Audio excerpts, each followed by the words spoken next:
Hi, this is another member mission president, and opposite me is Jim Bullard, who lives here in Westport, New York, and I'm talking to him about his work at the Incarceration Facility in Mineville, New York. That's right. It's a shock prison. Mariah Shock is its other name. Yeah.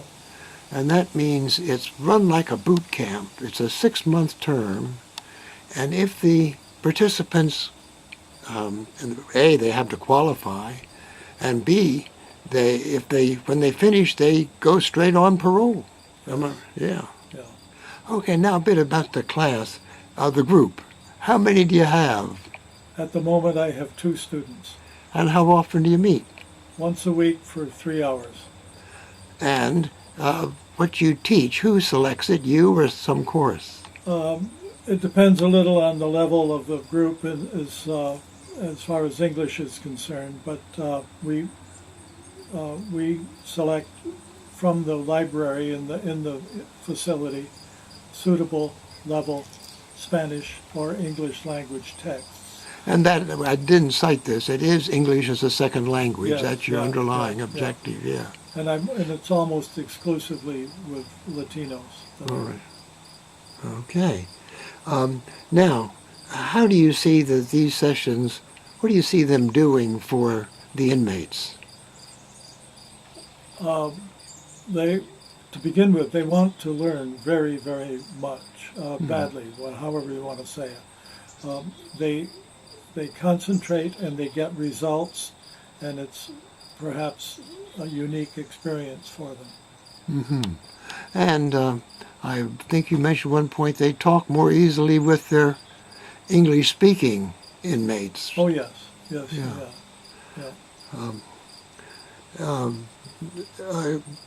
A couple of, let me see. We're talking about what you see them getting out of it. I'm curious now for a couple of questions of you, if I may. Do you see God at work in any way in what you're doing? I don't see the devil in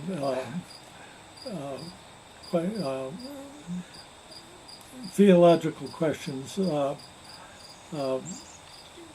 Confuse me quite a lot. And a lot of people. Quite frankly, but I think it could be said that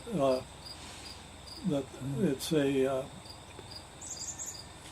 these inmates are better equipped to deal with questions of life and family when they have improved their ability to get along in the new Anglo context of their lives.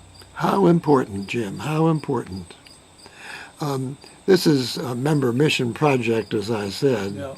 and I'm curious. We suspect that it's useful to people to tell their stories this way. Is this of any benefit to you to be talking about this?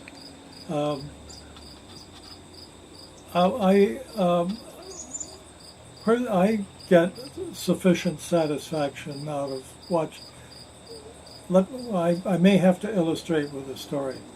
Every now and then, at the graduation ceremonies, one of my students will be awarded the most improved English of his particular graduating platoon, and I must admit that I get quite a thrill out of that. I'm sure. I'm sure. If that can be interpreted in any theological way, I'd be delighted. I'll let viewers do that. That's the idea anyway. Everybody theologizes on their own. I think a last question I have goes along these lines. Do you see a value? This is going to be on YouTube. Do you think this will do things for the world out there for people to be able to see it?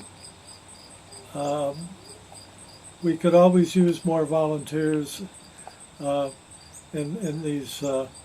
In the generally speaking, in the basic literacy field, Literacy Volunteers is just one of the organizations that happens to be where I happen to be.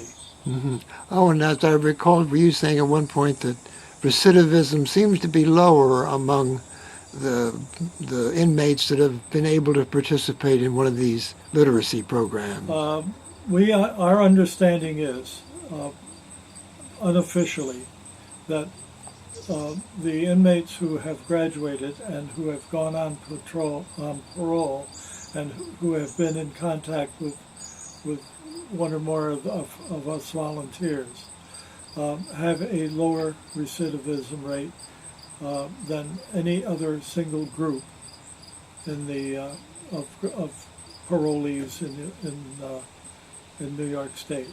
That is good news. And I find that very satisfactory Oh, as yes. a taxpayer Yeah. and as a citizen.